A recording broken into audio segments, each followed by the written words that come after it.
assalaamu calaykum. haddii aanu jirin waxaad daraaddii u dhimanaysaa, ma jiro waxaad daraaddii u nooshahay.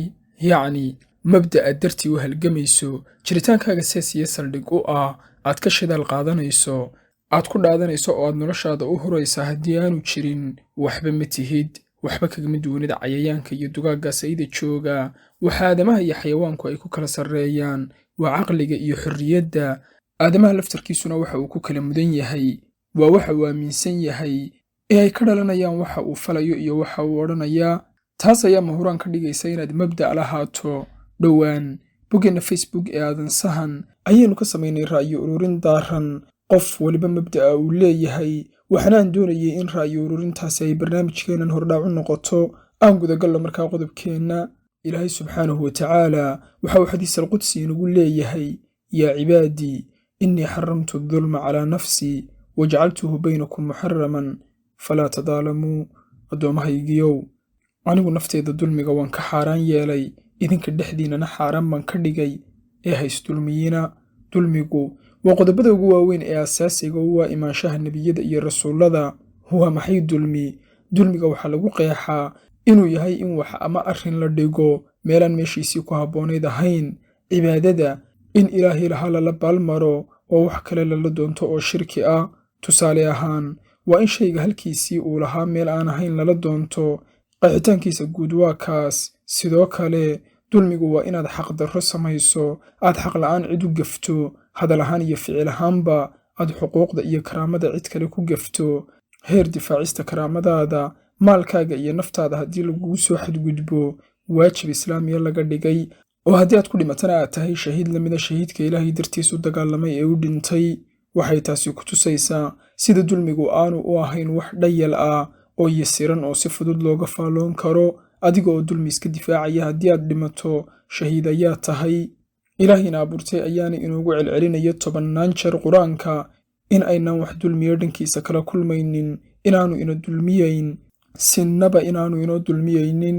waxyaabaha ugu badan ee uu inaga nahiyey ee uu inoo diidayna dulmiga iyo gabboodfalku safka hore ayay kaga jiraan. kaasi waa qodob. qodobka xiga, dulmiga liddigiisa ka soo horjeedaa waa cadaalad.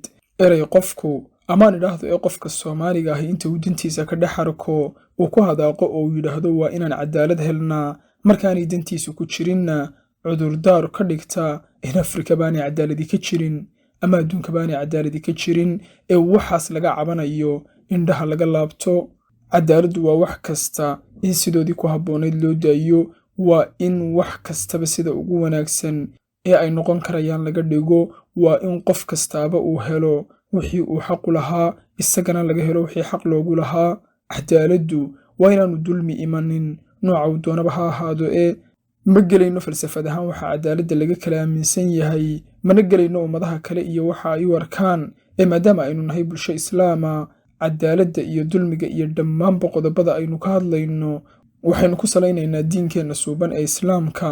hagaag daa'iman sida badanka ah waxaa jira 2 erey ama 2 erey bixinood oo isjeedha, iska hor yimaada, aan badanka heshiinin, oo kala ah danta iyo cadaaladda ama maslaxadda iyo cadaaladda. qadiyad kasta oo ku hor taalla iminka ama niyadaada ku soo dhacda, markaad dantaada ka eegato si gaara ayaad uga fikiraysaa, hadal gaarana waad ka odhanaysaa, habdhaqan gaarana waad u adeegsanaysaa. markaad dhanka cadaaladda ka eegtana waxay u badan tahay taas liddigeeda inaad samayso. waana halkaas halka ay dadku ku kala qaybsamayaan, ee 90% in ka badani ay dantooda eeganayaan. tiro aad u yar, tirada qaliilka ee uu ilaahay qur-aanka marar badan ku sheegay ee uu ku maamuusayna ay cadaaladda isheeda ku eegayso, ayna iyagu noqonayaan inta ay kuwaas maslaxadooda raacdayasayaan, maagayaan, fogaynayaan, amaba xataa ay dilayaan ama ay xidhayaan. tusaale, qabiilka aad ka dhalatay waxaa hubaal ah in dhibaatooyin badan loo geystay, qabiilo kale ay dagaallo ku qaadeen oo ay ka adkaadeen, rag badanna laga laayay.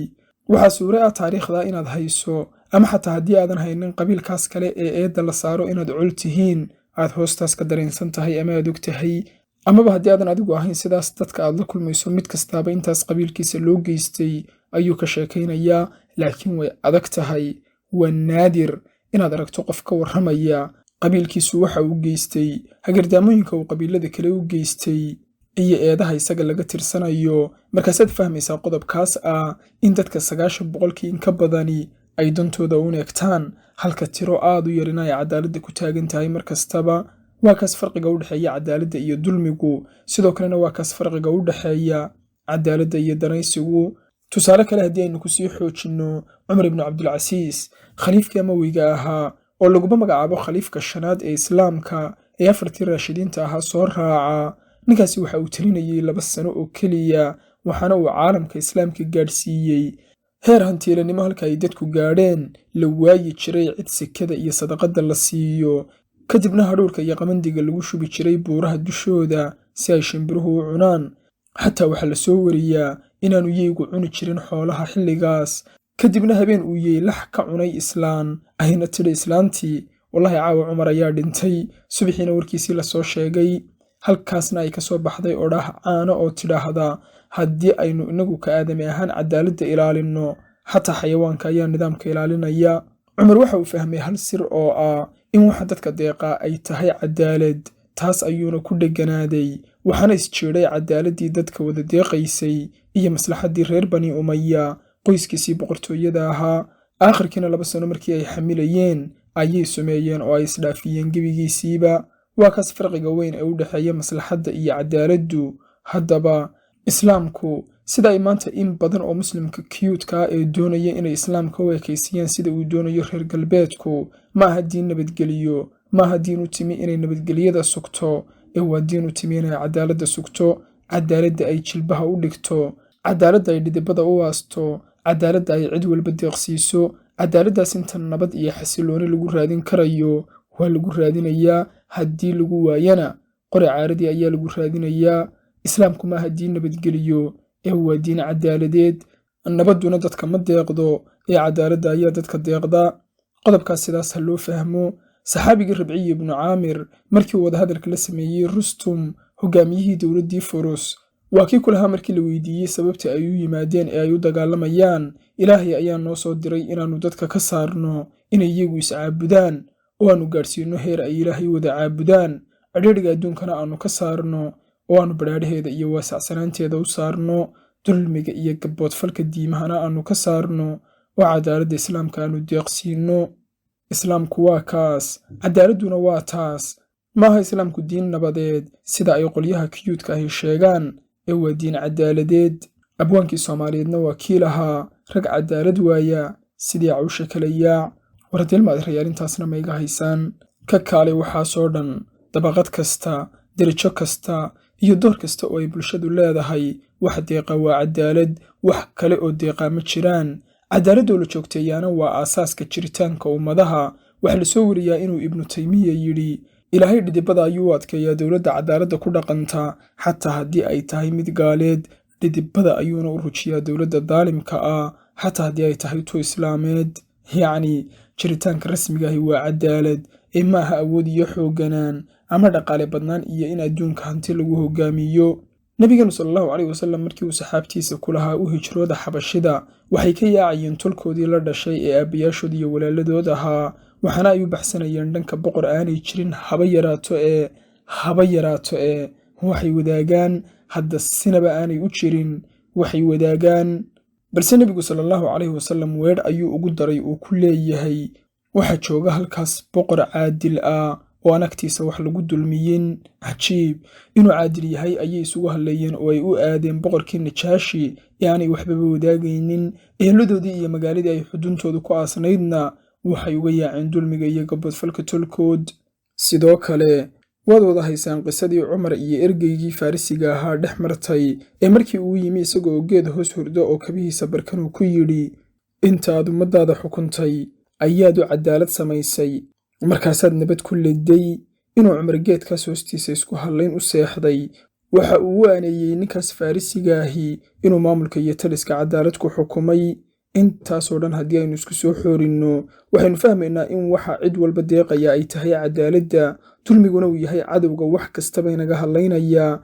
intii aanan soo gelin baraha bulshada, hadda 4 sano iyo bar ayaan joogaa baraha bulshada, ee intii aanan soo gelin mabda'aygu waxa uu ahaa cadaalad. waxa mar kastaba aan diidanahayna waxa uu ahaa dulmi. markii aan xoogaa wax akhriyey ee aan wax kala fahmay ayaan mabda'a hoosta ka xariiqday. maalinkii aan baraha bulshada soo galay ilaa maantana cadaaladdaas ayaan ku taaganahay. dulmigana waan diidanahay cid kasta oo waddaba. waxaan bartay in mawduuc kasta markaan baadhayo ama aan daraasaynayo aan il cadaaladeed ku eego ee aanan u eegin sidaan jeclaysanayo ama baan anigu doonayo. haddaba mawduuc kasta, maadaama bulshadeenna Soomaalida uu dulmigu ilaa xididada raacay oo dhan walba uu nolosheena buuxdhaafiyey, cadaaladduba waxay noqotay wuxuu qofku xasuusto marka uu albaab kale oo uu garaaco uu waayo, ama maadaama danihiisii iyo maslaxadihiisii badanaa musuq, eex, cid jeclaysi iyo wax la mida ay ku dhisan yihiin. cadaaladdaba laga yaabay inuu cadowgiisa u arko, cadaaladdaba uu sas ka qabo, cadaaladdu ay dhiishaasuu dulmiga ka tushay ka kala tuurayso.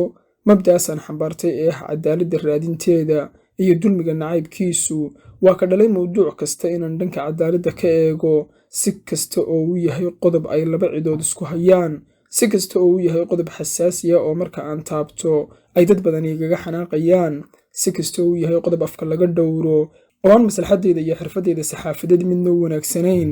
waa sababta aan u aaminsanahay Somalilan in nidaamka ay u dhisan tahay dib u eegis lagu sameeyo, dastuurka iyo qaab-dhismeedka calmaaniyadaysan ee loo dhisay ee islaamnimada loogu gabadayna dib loogu noqdo.